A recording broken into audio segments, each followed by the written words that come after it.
మోదీ గారు అప్పుడు పుల్వామా అటాక్ తర్వాత ఎలానైతే ఎయిర్ స్ట్రైక్స్, సర్జికల్ స్ట్రైక్స్ చేశారో, ఇప్పుడు పహల్గామా అటాక్ తర్వాత కూడా మంచిగా రెస్పాండ్ అయ్యి డిప్లొమాటిక్ స్ట్రైక్స్ అయితే స్టార్ట్ చేశారు, సర్జికల్ స్ట్రైక్స్ అయితే. ఇందులో మెయిన్గా పాకిస్తాన్ వణుకు పుట్టించే ఒక విషయం ఏంటంటే, సింధు నది జలం ఒప్పందం రద్దు చేయబడింది. ఇది విన్నులో వణుకు పుట్టింది ఈ విషయం తెలిసాక పాకిస్తాన్కి. ఇది కానీ చేస్తే ఇక యుద్ధమే అన్నట్టయితే పాకిస్తాన్ అయితే రెడీగా ఉందన్నమాట.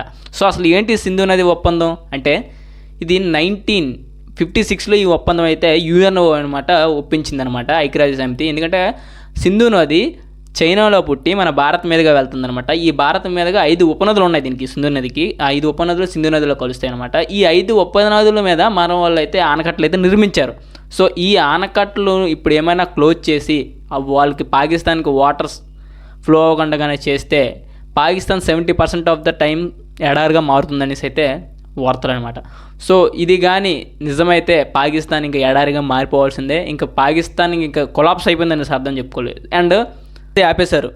భారత్లో ఉన్న పాకిస్తాన్ సలహాదారులు సంథింగ్ వీళ్ళందరూ ఉంటారు కదా, వాళ్ళందరినీ వారం టైం ఇచ్చారు, అర్జెంటుగా వెళ్ళిపోమనేసి అయితే చెప్పారు. అక్కడ ఉన్న వాళ్ళని ఉపసంహరించుకున్నారు.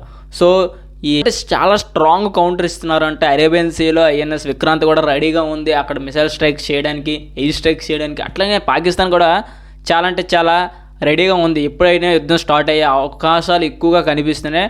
మెయిన్గా ఇండైరెక్ట్గా దెబ్బ అయితే నరేంద్ర మోడీ గారు కొట్టారు, అదైతే సింధు నది జల ఒప్పందం. ఇది మాత్రం రద్దు చేయడం మాత్రం absolutely very very very fine. మనకు మాత్రం వాళ్ళకి మాత్రం చొక్కలు కనిపిస్తాయని మాత్రం అయితే అర్థమవుతుంది.